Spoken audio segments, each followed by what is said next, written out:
नमस्कार।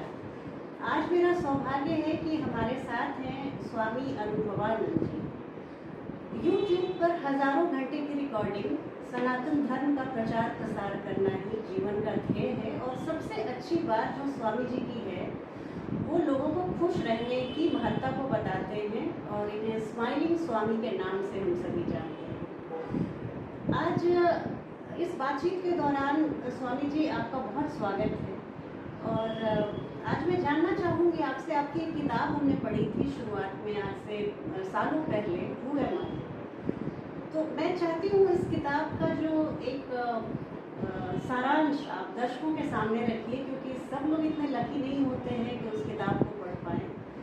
आप प्लीज़ बताइए कि हमारा अस्तित्व, हमारा इस दुनिया, इस धरती पे आना क्या बताता है? हम लोग जानते हैं कि हम क्या है जानने से परेशानी उत्पन्न होती है जी। और कौन है जानने से परेशानी समाप्त हो जाती है। क्या है माने मैं स्त्री, मैं पुरुष, मैं पति, मैं पत्नी जी।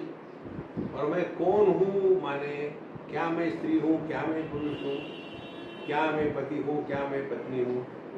इन दोनों का भेद समझ करके क्या से निकल करके कौन में प्रवेश करना, यही अध्यात्म है।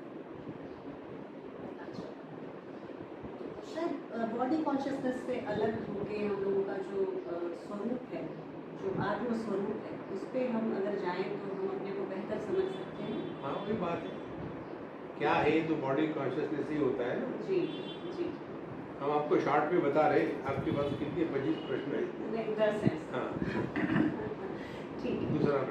दूसरा प्रश्न है कि तुलसीदास जी कहते हैं कर्म प्रधान विश्व रचि राखा।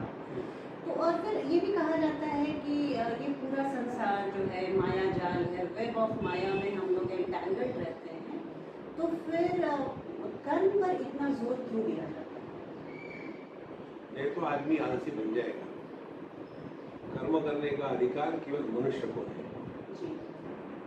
पशु पक्षी, जब एक सांप एक व्यक्ति को काटता है तो उसको पाप पुण्य नहीं लगता। अच्छा। एक शेर जब एक बकरी को खाता है जी। तो पुण्य पाप नहीं लगता, क्योंकि उसमें एक कर्तृत्व अभिमान नहीं होता।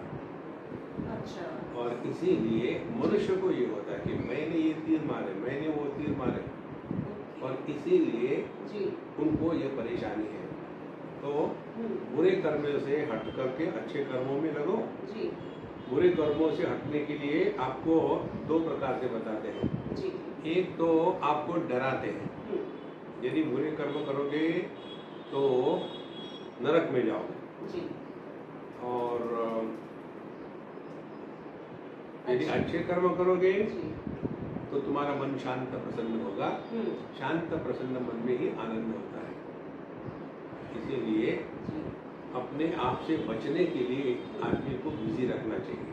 तो कर्म इसलिए करते हैं, लेकिन उटपटांग कर्म नहीं, ऐसे करें कि जिसके द्वारा हम भी परेशान नहीं और अन्य भी परेशान नहीं। तो ये कल लेक्चर के दौरान स्वामी जी आपने बहुत अच्छी बात बताई थी कॉन्सेप्ट की।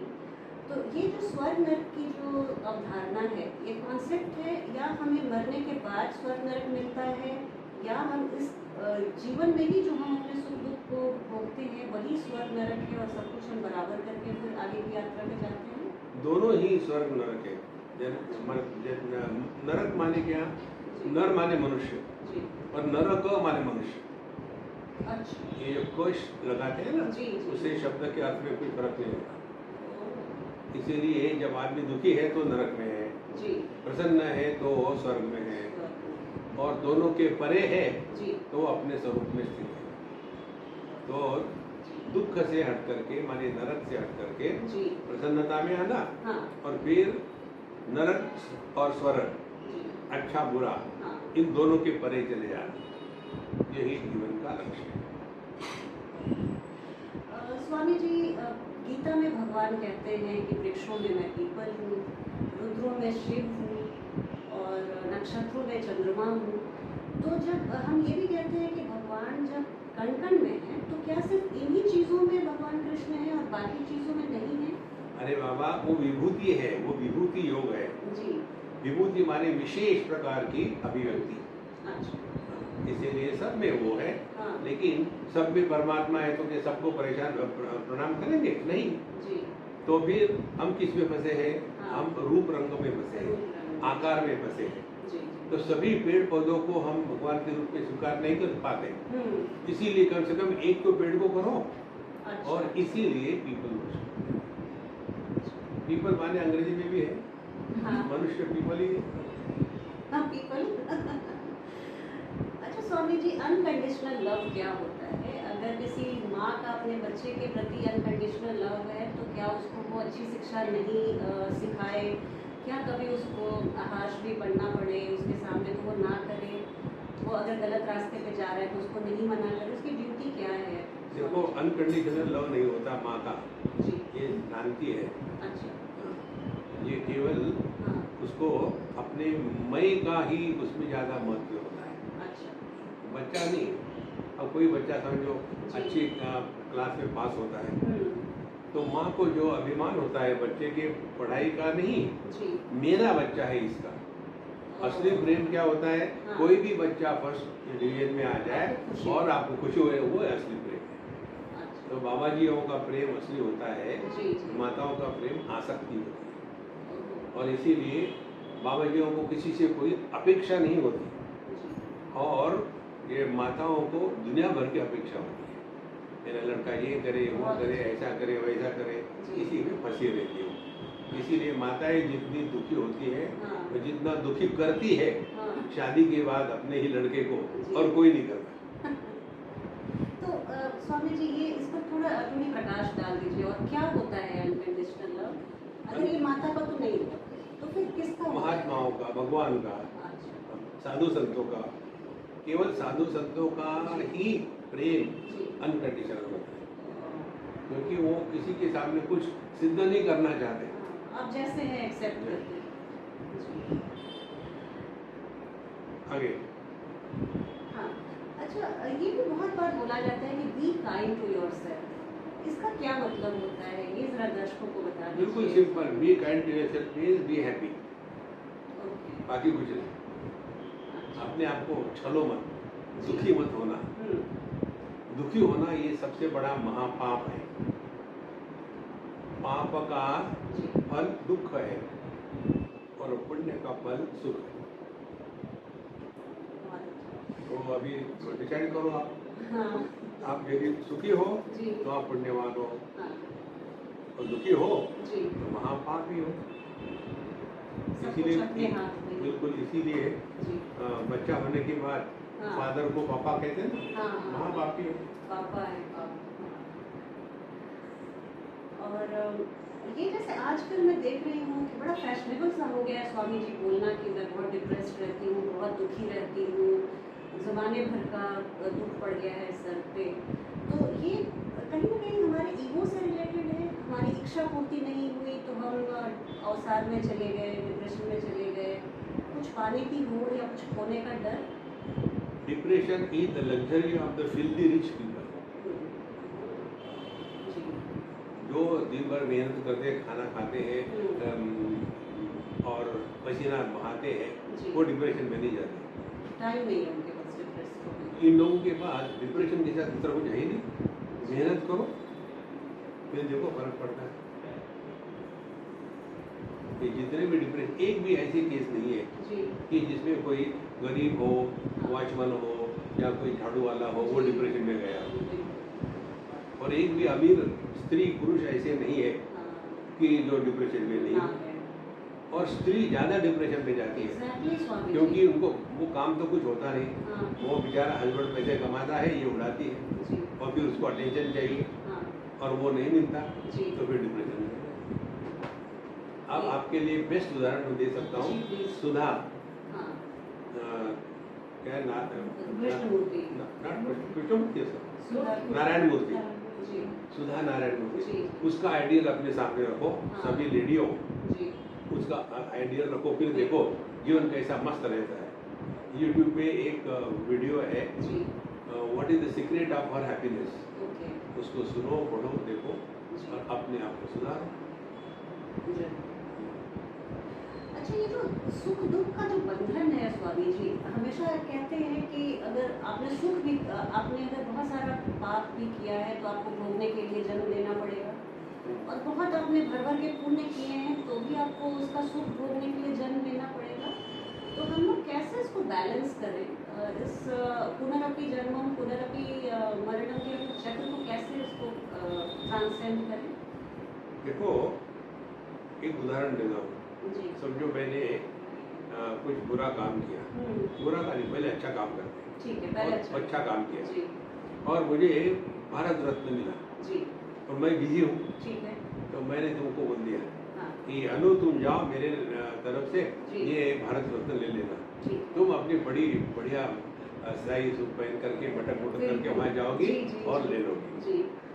अच्छा, उसके बाद तो कुछ दिन के बाद पता चला कि मैं एक बहुत बड़ा गुंडा हूँ, चोर हूँ, कई मैंने कत्ल कर दिए हैं और इसीलिए मुझे अब लटकाने जा रहे हैं। अच्छा, और लौटाना पड़ेगा भारत में? नहीं, वो नहीं लौटाना, मुझे लटकाएंगे। अच्छा, तो फिर मैं फिर कहूँगा तुमको, अनु मैं जरा बिजी हूँ, तुम जाओ लटक जाओ। है क्या संभव? तो मैं माने जो बुरे कर्म है उसका फल भुगतना ही पड़ता है, सत्कर्म का फल भुगतने का कंपल्सन नहीं होता। ये बहुत बड़ी बात बोल रहे हैं स्वामी जी। कभी बोल देते। अच्छा, एथिकल और अनएथिकल जो हमारे कर्म होते हैं, ये क्या शाश्वत है? ये कैसे इसको डिसाइड करते हैं? कहते हैं ये रिलेटिव है, किसी देश में जो चीज़ एथिकल है दूसरे देश में अनएथिकल है। आप जिस देश में हो, जिस स्थान में हो, उसके अनुसार जीवन को चलो। यदि आप अपने सनातन धर्म में हो तो यहाँ के जो अपने नियम है उसके अनुसार चलो। स्वामी जी, आपने एक लेक्चर में कहा था कि मोक्ष की अभिलाषा भी एक बंधन है, इस पर थोड़ा सा प्रकाश और डाल दीजिए। देखो, मोक्ष की अपेक्षा माने क्या? इच्छा जी।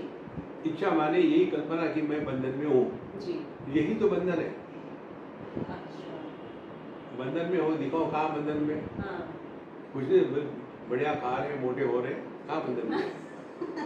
और अपनी कल्पना करते रहते कि हम बंधन में। तो इस मूर्खता को हटाना माने मोक्ष की भी इच्छा नहीं करना। इसीलिए हमारा ये हैप्पी मंत्र है ना, ना कुछ पाना ना कुछ खोना ना कुछ वही सत्य है।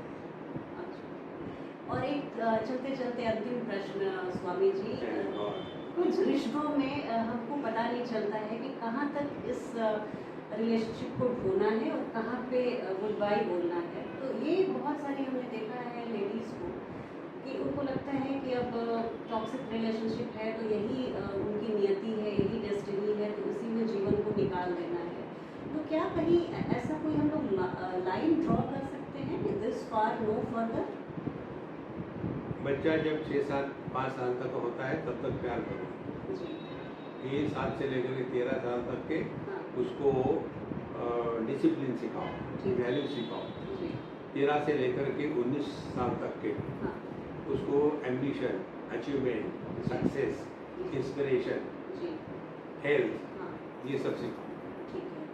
जिस दिन पिता का जूता पुत्र के पैर में फिट हो जाता है, कुछ दिन के बाद पुत्र के जीवन में माता पिता ने दखल लेना छोड़ देना चाहिए।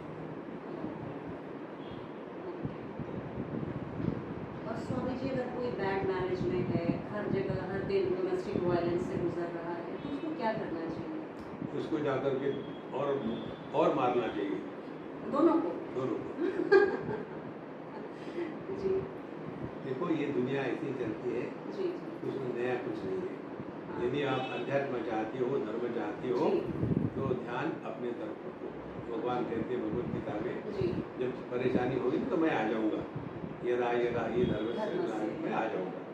फिर मैं क्या करूँ? उद्धरे आत्मनात्मानम नात्मानम अवसादयेत, अपना उद्धार करो। अध्यात्म का तात्पर्य है अपना ध्यान अपने तरफ को। इसमें मैं स्वामी जी ऐसे गुरु भी सबके जीवन में आए। आज गुरु पूर्णिमा के दिन में यही शुभकामना सभी दर्शकों को देती हूँ कि मैं जब जीवन में मैं एक बहुत दुखद मोड़ से गुजर रही थी, स्वामी जी ने मुझे इतना सहारा